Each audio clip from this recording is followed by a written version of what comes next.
Assalamualaikum warahmatullahi wabarakatuh. Perkenalkan, nama saya Ahmad Muaz dari kelas SI 6SP.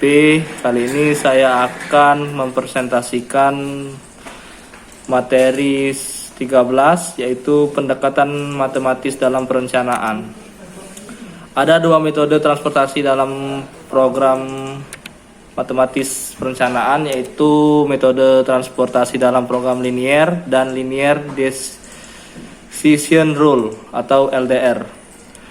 Metode transportasi dalam program linier adalah perencanaan agregat dipandang sebagai masalah alokasi kapasitas operasi untuk memenuhi permintaan yang diperkirakan.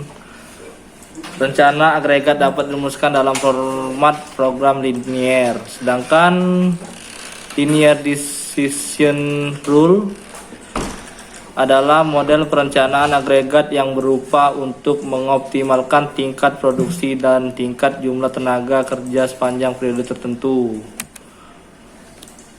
Manajemen Confusion Model atau MCM dikembangkan oleh Bauman yang membangun suatu model keputusan formal di seputar pengalaman dan kinerja manajer.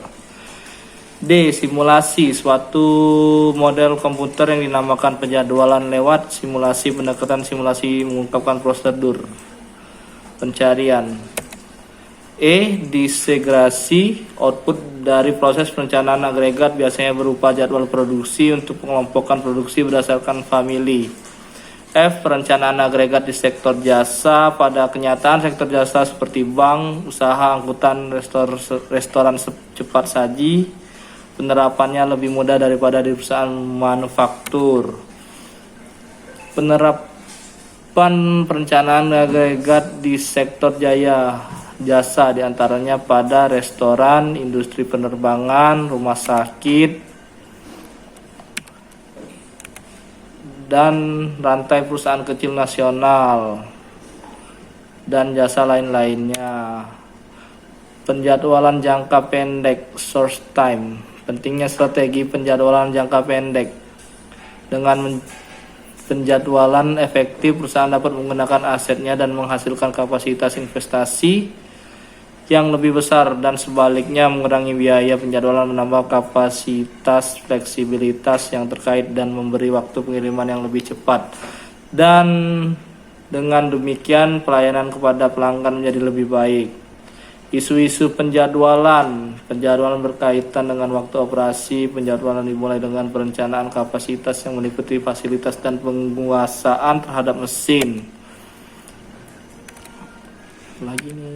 Penjadwalan ke depan dan ke belakang. Penjadwalan ke depan mulai schedule jadwal segera setelah persyaratan diketahui. Banyak digunakan pada rumah sakit, klinik, restoran, atau makan malam perusahaan permesinan. Sedangkan penjadwalan ke belakang dimulai dengan tanggal jatuh tempo, menjadwal operasi finsal dahulu, tahap-tahap dalam pekerjaan kemudian dijadwalkan pada suatu waktu dibalik dengan mengurangi lead time. 2. Penjadwalan kriteria proses. A. Meminimalkan waktu penyelesaian dengan cara menetapkan rata-rata waktu penyelesaian. B. Memaksimalkan utilitas dengan menetapkan persentase waktu fasilitas digunakan. C. Meminimalkan persediaan barang dalam proses dengan menetapkan rata-rata jumlah pekerjaan dalam sistem. Proses penjadwalan berfokus pada pusat kerja.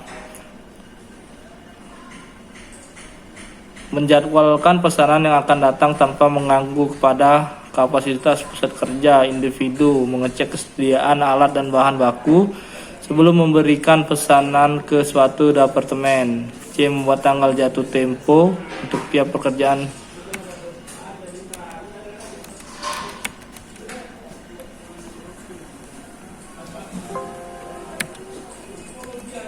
Dan yang terakhir, penjadwalan pada bidang jasa. Penjadwalan sistem jasa berbeda dengan sistem manufaktur, yaitu manufaktur penekanan pada bahan baku, sedangkan jasa penekanan pada karyawan. 2. Sistem jasa jarang menyimpan persediaan. Sistem jasa lebih banyak menyerap tenaga kerja dan variabilitas tinggi. Contoh penjadwalan jasa diantaranya rumah sakit pada unit gawat darurat menggunakan aturan prioritas yang lebih dulu datang, yang lebih dulu dilayani. 2. Bank banyak mempekerjakan personel dengan jam kerja dari jam 8 sampai jam 3 sore untuk teller melayani nasabah. 3. Penjadwalan secara shift pada supermarket. Sekian presentasi dari saya. Bila ada kata salah dan maaf, mohon dimaafkan. Wassalamualaikum warahmatullahi wabarakatuh.